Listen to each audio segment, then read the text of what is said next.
Olha, gente, há 5 anos nós estamos ouvindo falar das 35 minas da Braskem. A própria empresa admite que essas minas que exploravam salgema, ela teve que pagar, entre aspas, essa compensação financeira, que alguns chamam de indenização, outra de compra de imóveis, mais de 50 mil pessoas. 5 bairros, na verdade, que tem uma parte do Farol, Pinheiro, Mutange, Bebedouro e Bom Parto. O trânsito de trem foi interrompido, o trânsito de veículos naquela região ali de Bebedouro, que era a parte alternativa para chegar até o centro de Maceió, por baixo, beirando a lagoa, também já praticamente não existe mais.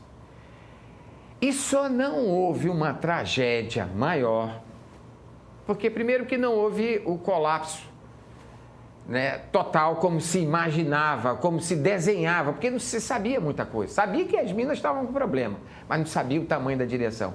Aí que entra em cena um órgão que praticamente não existia, mas que passou a ser fundamental para as críticas da oposição ao prefeito JHC, que é do PL, como para os elogios dos aliados, que é a Coordenação Municipal de Defesa Civil, e que tem à frente um estudioso, um pesquisador, Abelardo Nobre. Nós estamos aí diante de um trabalho que nós temos equipamentos que foram comprados pela Braskem. A Braskem, que até então negava de que era um problema da chuva, hoje já admite que tem problemas nas suas 35 minas. Todas estão desativadas por determinação judicial. Mas qual é o último balanço que nós temos? Há risco de um colapso total? É a grande pergunta que se faz. A gente sabe que o problema está restrito a esses 5 bairros. Não chega à área do turismo, nem afeta outras regiões de Maceió. Mas qual é o risco que nós temos hoje, efetivamente, para evitar as fake news? Muito obrigado por você estar aqui, Abelardo. Mais uma vez, eu acredito muito importante, estamos aqui nesse espaço, para trazer informação correta, informação técnica, trazer luz a esse problema que muitas vezes fica tão obscuro, por falta, muitas vezes, podemos dizer assim, de informações como essa que a gente aqui transmite, né, nesse diálogo nosso, de forma muito clara, de forma muito sincera. Primeiramente, é bom a gente regionalizar o problema, a gente regionalizar, ou seja... Está localizado ali, né? 5% do território? Menos do que isso. Veja só, Maceió tem 509 quilômetros quadrados. 509. O mapa versão 5 da Defesa Civil, ele abrange 3... É o último mapa, essa versão 5. O último mapa, 3 quilômetros quadrados. Que é essa área ali desses bairros que nós estamos falando. Que você acabou de citar. Então, veja só, de 509 quilômetros quadrados, 3 quilômetros quadrados está nessa área demarcada, ou seja, menos de 0,6% da área territorial do nosso município. E nesses 3 quilômetros quadrados estão as 35 minas? Dentro dessa área, até uma área um pouco menor do que 3 quilômetros quadrados, você tem as 35 minas. Algumas já preenchidas naturalmente, né, houve um autopreenchimento. Desmoronamento sem a gente saber, sem a gente saber. E é claro que essa informação esse dado é fornecida pela empresa e pela Agência Nacional de Mineração. E a empresa nunca informou a vocês nada também, né? Não, essa informação vem dessas duas instituições. Aliás, 3, né? CPRM, por meio daquele relatório da CPRM, da Agência Nacional de Mineração e da própria Braskem. Então, com base na informação desses 3 fontes, a gente aqui transmite essa informação. Então, você tem algumas minas que foram autopreenchidas, né? Se autopreencheram, ou seja, houve ali microsismos, houve acomodações rochosas e nunca se percebeu porque não existia tecnologia e o órgão competente hoje que se tem aqui em Maceió, que é a Defesa Civil do município. Como Defesa Civil, a população deveria ter sido avisada. Sim, né? Mas como eu vou, mais uma vez, dizer, como não havia a tecnologia, o monitoramento que se existe hoje... Não se sabia o que estava acontecendo. É como, por exemplo, o próprio colapso da mina 18. Você mesmo viu em várias imagens, né, como ocorreu. Se aquilo tivesse ocorrido, vamos dizer assim, durante o período noturno, e não houvesse toda a tecnologia que nós temos hoje, aquilo ali poderia ter sido passado como uma anomalia que aconteceu, um fenômeno, enfim. Como aconteceu com essas outras? Quantas minas, mais ou menos, foram preenchidas normalmente? Assim, naturalmente, sem que a gente soubesse. Deve ser em torno de 6 a 8 de 6 a 8. Né? Agora tem outras que você tem uma pressurização, né? Foi pressurizada, outras preenchidas, outras para serem preenchidas das por 35, esse material sólido. Das 35, você já tem uma dimensão de quantas já estão preenchidas, naturalmente ou mecanicamente? Quase a metade. Das 35, metade. Vamos dizer 17? 17 por aí. Então ainda falta de 17 aí receber algum tratamento, um monitoramento mais preciso. A 18, qual é a situação hoje da 18? A 18 ainda falta, podemos dizer assim, algumas análises, mas pela cavidade que ela provocou ali no fundo da lagoa, né, ela já deve ter totalmente já colapsado. Já está, vamos dizer, sedimentada. Porque são 35 mil metros cúbicos ali no fundo da lagoa, né, que no caso que desceu, cedeu. É claro que esse processo ainda deve continuar durante um certo tempo. Qual a dimensão dela? Ela tem cerca de 46 metros de comprimento, por mais 29, 28 de largura e 7 a 8 metros de profundidade. Mas isso deve aumentar, né? Porque como o material vamos dizer assim, que colapsou, ele não ainda foi compactado, então tende ainda a se acomodar. E essa acomodação, é claro, vai ocorrer de forma lenta. Por isso que você tem alguns momentos ali de ressurgência, né, da água, por exemplo, aparecer novamente aquelas bolhas, aparecer algum movimento estranho naquela área ali, é natural, é esperado, porque esse fundo ainda tende a ir se acomodando. Aquele colapso que se propagou através das fake news, inclusive por um humorista aí, um pseudo-humorista, que ficou até muito famoso, né? Já era famoso e ficou mais ainda, dizendo que Maceió ia afundar, que Maceió estava no buraco. Isso, eu não digo Maceió, mas naquela área, há na 18 um risco ainda de um colapso maior ainda, não? Não. Não há mais esse risco? Não. O que nós temos, há um risco de colapso de outras minas? Sim. É tanto que, para isso, a Defesa Civil de Maceió, por meio de um ofício, recomendou à Braskem o preenchimento de outras minas. A 20 e a 21? A 20, a 21, 29... Essas, a 20 e a 21 que se uniram? Sim. A 20 e a 21 já estão unidas, não foi ainda preenchidas, né? Elas já estão fora grande parte delas já está fora da camada de sal, então há toda uma recomendação por parte da Defesa Civil para que ela seja preenchida por material sólido. Me fizeram uma pergunta que eu até escrevi isso na matéria, que a mina estaria subindo. Como é que é isso? Veja só, Arnaldo, para quem está nos assistindo aí entender. Esse risco dessas minas chegarem à superfície sempre existiu. A partir do momento que, em 2019, a CPRM identificou o que realmente estava acontecendo naquela área.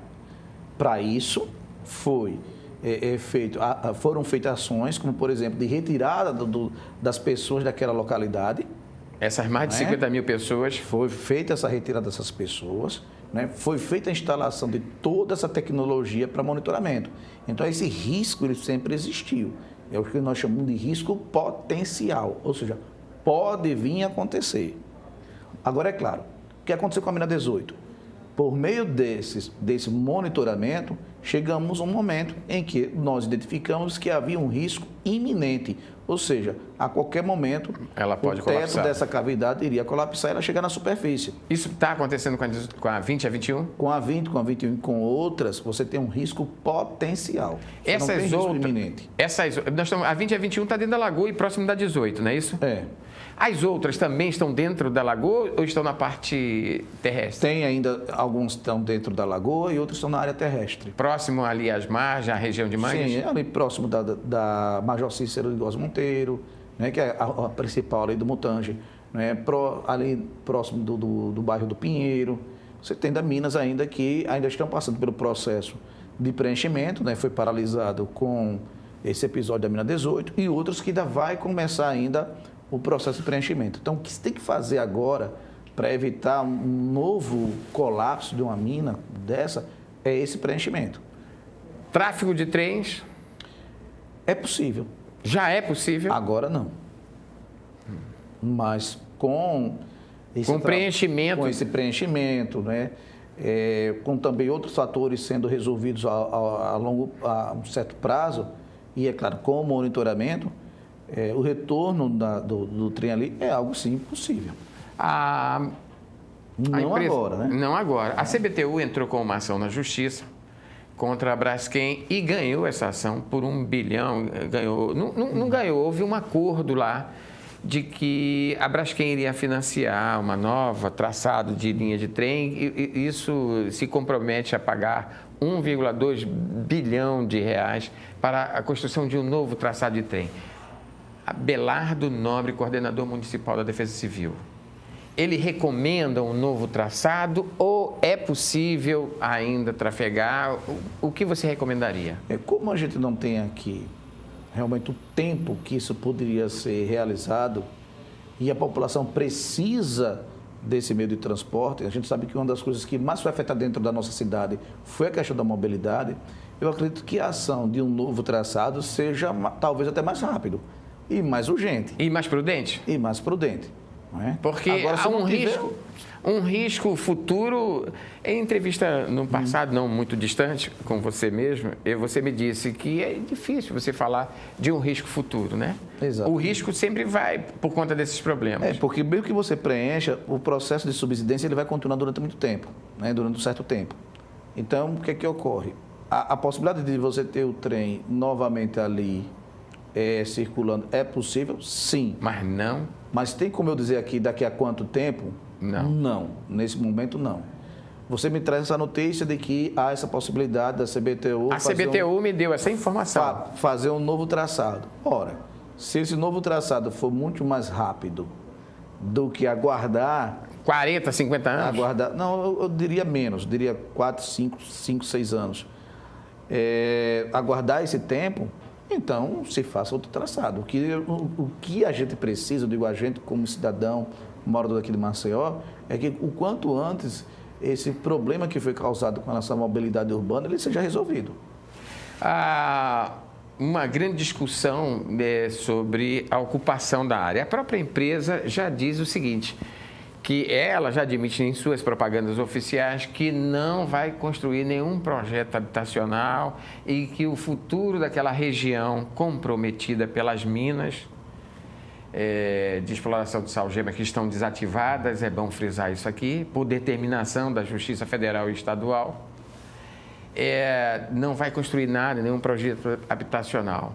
E que ficará a cargo do plano diretor. A Defesa Civil recomenda o quê naquela região? Bem, como também em outro momento a gente conversou. A atualização do plano diretor deve fazer uma atualização onde deve estabelecer ali premissas, deve estabelecer ali regras para aquela ocupação. Sim. E consultando justamente a Defesa Civil como outros órgãos técnicos. Sim. Porque realmente agora você fazer qualquer ideia do que realmente ali possa vir a funcionar, do que aquele espaço, como ele deve ser ocupado, pode ser uma mera especulação. A gente acredita que a gente deve ainda ter um certo tempo de estudo, de comportamento ali do solo, de comportamento dessas minas, para que possa realmente se estabelecer ideias concretas, factíveis, de como a gente vai ocupar aquele solo ali. É claro que hoje, uma dessas premissas seria muito bem essa de que a área não pode ser ocupada para fins de habitação. Isso aí é claro, é óbvio, porque tiramos ali 55 mil pessoas dos seus lares, né, de toda uma história de vida, e depois aquele espaço se torna uma área novamente habitável. Isso é algo assim, até posso dizer desumano, né? Mas que por conta justamente desse processo de subsidência que pode demorar décadas, aquele espaço ali ele ser ocupado com algo que passe por uma orientação dos órgãos técnicos. Aí não seria um plano diretor. Aliás, o nosso de Maceió está atrasado desde 2005. O último plano é de 2005, né? Nosso 2005, plano diretor. 2007. 2007. Então, nós estamos aí com 15 anos de atraso. Abelardo, a Defesa Civil é só buraco? Não. Qual é o papel da Defesa Civil de Maceió? Porque nós não temos seca aqui na cidade, né? Lá no sertão, a Defesa Civil também tem um papel relevantíssimo, né? Secas e tragédias, essa coisa. O que é a Defesa Civil de Maceió hoje? A Defesa Civil de Maceió, eu vou dizer algumas palavras, depois descrever o nosso papel. A Defesa Civil hoje de Maceió, ela é luz, ela é esperança. Quantos funcionários? Trabalho, 117. Quanto custa a Defesa Civil hoje para a Prefeitura de Maceió? Ela deve ter um orçamento aí de cerca de 3,5 milhões por ano. A gente viu que vocês, por exemplo, no centro de Maceió nós tivemos alguns incêndios e a Defesa Civil estava lá, foi a primeira a chegar, a primeira a atuar, isolar, junto com os bombeiros. Sim. Evidentemente, os bombeiros chegaram, eu acho que anterior a vocês ou junto com vocês, eu não sou bem certo. Vocês fazem alguma recomendação? Por exemplo, nós temos um centro histórico antigo, até seria bom que fosse preservado, mas sem acessibilidade para momentos como aqueles que nós presenciamos recentemente. Você só chega quando o problema está instalado ou consegue ter ações preventivas? Eu acho que assim, a sua primeira pergunta se completa com essa segunda. E eu devo uma resposta que é assim, a Lei 12.608, que é a lei criada pelo governo federal para legitimar a política pública de defesa civil, faz com que a defesa civil ela tenha um papel fundamental em diagnosticar, identificar o risco a qual aquela população está exposta, né? Qual o risco que essa população aqui está exposta, e apontar soluções para mitigar esse risco ou eliminar esse risco. Gerenciar o risco, administrar o risco, gerenciar o desastre, administrar o desastre. Então, quer dizer, o papel da Defesa Civil ela se faz muito de forma preventiva. Como você falou aí, a questão, por exemplo, dos incêndios, não é? Quando você tem um incêndio em determinada localidade, quem apaga, quem entra na área quente é o Corpo de Bombeiros. Eles são treinados, não é, para fazer esse trabalho. Qual é o nosso trabalho? Nosso trabalho é de isolar a área, permitir que eles façam um trabalho mais seguro, porque tranquilo, você sabe que as pessoas é mais tranquilo, não é? Identificar se há pessoas ainda dentro de um raio que ainda possa ser atingido pelo incêndio, identificar se outros locais, outros imóveis ali próximos correm o risco também de serem atingidos e retirar a população de forma preventiva. E a gente faz esse acompanhamento, esse trabalho, essa simbiose junto com o Corpo de Bombeiros de forma muito técnica. Mas antes disso, por exemplo, a gente vai enfrentar daqui a 2 meses, nós vamos enfrentar um período chuvoso, Arnaldo. Exato, eu quero chegar nessa parte. Além do centro de Maceió, como diria o nosso querido Jô Soares, eu gosto de citar o Jô Soares porque eu sou um fã de Jô Soares, acho que ninguém conduzia uma entrevista como ele, maravilhoso, sempre inteligente. E eu procuro seguir esse caminho, que é um caminho bem sensato e que nos interessa. Acho que é você também, que é um estudioso, um pesquisador, um professor. Vamos chegar agora na fase chuvosa, estamos entrando na quadra chuvosa. Nós temos bairros encostados em barreiras. Nós temos o Bolão, nós temos aqui em Cruz das Almas, encostado na margem da barreira. Nessas áreas, como vocês atuam? Antes da sirene tocar. Exatamente. Ainda tem sirene? Tem? Nós? Vocês colocam, instalam sirene para vai chover? Não. Anunciar a chuva? Não. Em alguns lugares? Um sistema de alerta que para nós é muito mais eficaz, porque a gente trabalha naquela comunidade que são os NUDECs, os Núcleos Comunitários de Defesa Civil. Como é que funciona? Eu vou dizer daqui a pouco. Daqui a 2 meses vai chegar o período chuvoso. Como é que a gente se prepara? Qual é o papel da Defesa Civil? A Defesa Civil ela coordena um plano de enfrentamento para esse período chuvoso, chamado de Previne, um plano que vem dando resultados fantásticos. Desde que a gente entrou em 2021, a gente se deparou com um vazio, né, nessa política pública dentro de Maceió.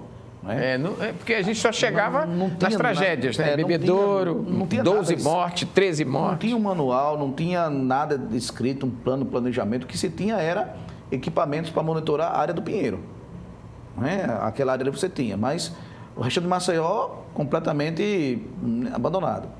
E aí, após o período chuvoso de 2021, nós aí sentamos e aí elaboramos um plano para 2022. Em 2022, Arnaldo, não tivemos um evento extremo, que foi aquela inundação. Tivemos quase 10 mil pessoas desabrigadas, e não tivemos, Arnaldo, uma vítima fatal. Graças a Deus. Tivemos 806 registros de deslizamentos de massa, ou seja, de barreira desabando, em toda Maceió. Nenhuma vítima fatal. Nesse nosso planejamento está lá tudo escrito, o que cada secretaria deve fazer e quando fazer. Quer dizer, essa chuva que está para chegar, já está chegando em alguns cantos, né? Essas são agora são as chamadas pancadas, chuvas de verão, fechando verão, né? Águas de março. E aí, como Tom Jobim, né? Na música Tom Jobim. Então, ainda nós estamos nas pancadas, entendeu? Das chuvas convectivas, enfim. partir do dia 15 de abril que a gente começa a esperar uma chuva mais volumosa, né, de encontro de frentes, que a gente chama de chuvas frontais, enfim. E aí o que ocorre? Desde janeiro, está lá no nosso Previne 2024, o que cada secretaria deve fazer, o que a Defesa Civil deve estar fazendo, o que vai fazer, qual o levantamento. Por exemplo, semana passada, vários emissores de TV noticiaram o início da colocação de lonas, né? Então, está lá no nosso cronograma, 15 de fevereiro, a gente começa a colocar lonas nas encostas que ainda não receberam obras, que ainda não receberam nenhum outro tratamento de engenharia. Quantos pontos críticos nós temos com risco hoje, se de um temporal constante? Veja só, o que eu tenho é um mapeamento geral, né? Maceió, a gente pode dividir em 7 áreas de risco, com 525 pontos. Agora, esses 525 pontos, Arnaldo, você tem risco de inundação, que é aquela área na margem da Laguna Mundaú, alagamento, que é diferente da inundação, né? O alagamento você tem aqui na Jatiuca, não é isso? A deficiência da drenagem, né, pode causar ali alagamentos. Então, você tem um alagamento, você tem inundação e você tem um deslizamento de massa, sim, que é essa questão da barreira. Então, são 525 pontos de risco, mas, como eu disse, de diversas naturezas. O que é que ocorre? Começamos, aí a Prefeitura de Maceió começa aí em 2022 as obras de infraestrutura para atingir essas áreas mais críticas. Então, por exemplo, nós temos ali uma encosta na área da Morada dos Palmares, lá no Tabuleiro, um risco 4, né, ela chegando a um condomínio de edifícios. O risco você mensura de 0 a... É de 1 a 4. De 1 a 4. Então, você está no... Estava no 4 já, e aí a Prefeitura, né, o prefeito JHC recentemente entregou essa obra pronta, com o que há de mais novo na tecnologia de proteção de encosta, que foi o solo grampeado, com tela pilotada, enfim, foi eliminado o risco. Benedito Bentes também, na grota ali próximo da China Jaqueira, Boa Vista, também uma obra dessa. Aquele morrão que tem no Bolão, antigo ali, ele é histórico, ali é antigo, né? Ali a gente tem um detalhe bastante interessante. Porque eu vejo ali vários canos de esgoto que eu acho que aos poucos vai minando aquilo ali, né? É interessante, como a gente... São muitos pontos e não há recurso para tudo, nem também tempo. E você tem essa classificação, né? A gente está, por exemplo, hoje já tem 22 pontos em Maceió que já foram contemplados. E esses 22 pontos, justamente, apontados pela Defesa Civil como pontos mais críticos. Sim. Não é? A do Bolão tem um detalhe interessante. Ali está contra o vento e a drenagem vai no sentido contrário.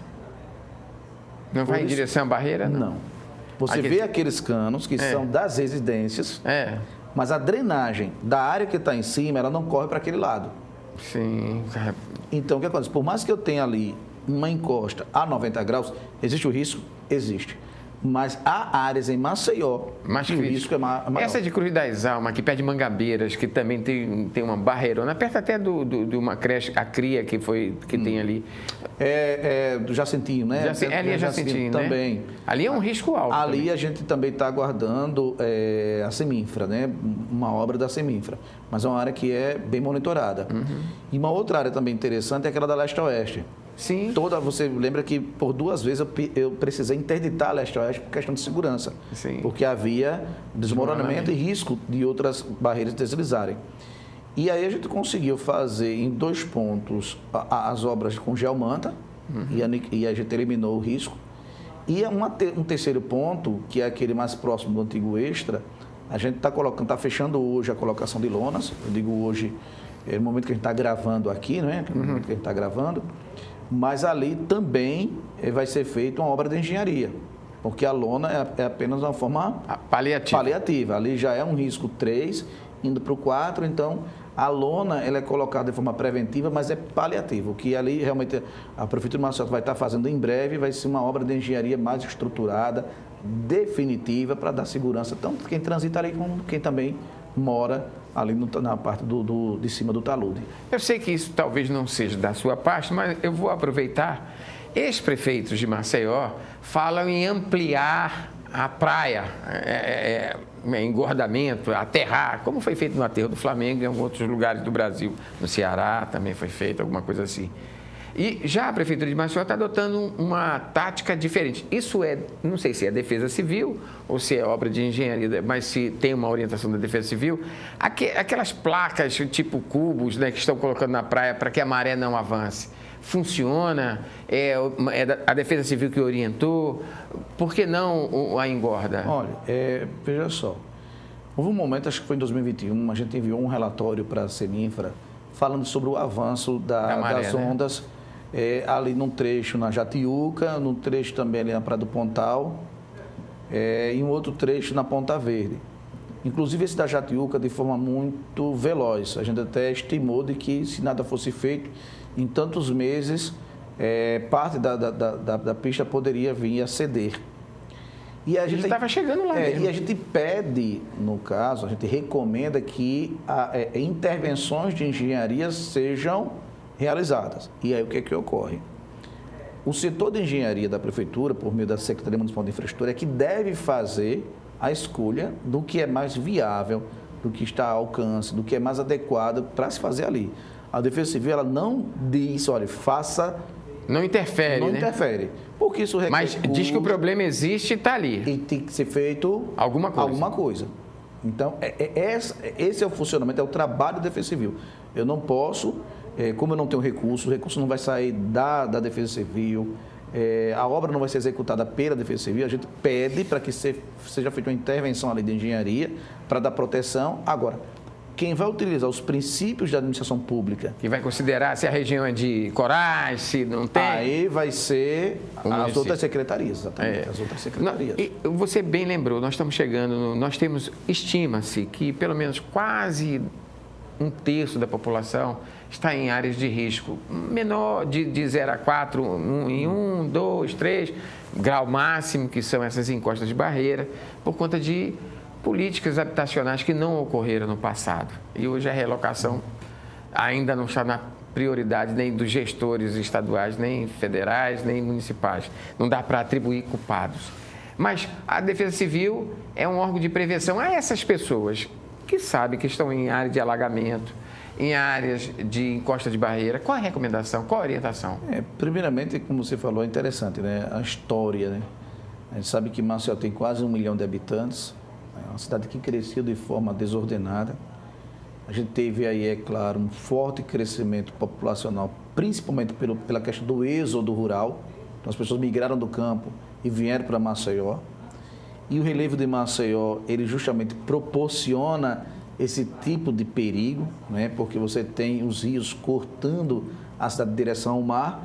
E ao cortar a cidade em direção ao mar, por conta da nossa estrutura geológica, onde você tem uma área de bacia sedimentar e esse relevo mais elevado a oeste, né, e bem, posso dizer assim, com baixas altitudes a leste, faz com que a gente tenha esses canais. E esses canais, com o tempo, esses rios foram reduzindo a sua vazão, criando esses vales, e esses vales foram sendo ocupados pelas habitações.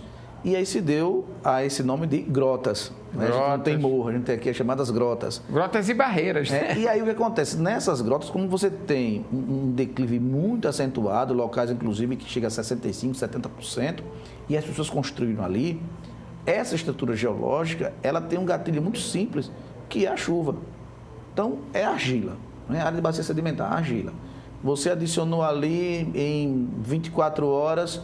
70, 80 milímetros de chuva, o solo saturou, ele começa a ficar frágil. Sim. E aí, com essas edificações, onde você não tem mais cobertura vegetal, o risco de deslizamento, ele cada vez mais ele vai ganhando uma dimensão geométrica e não aritmética. Então, a gente sempre recomenda às pessoas... Atenção agora, que agora vem a hora da recomendação, hein?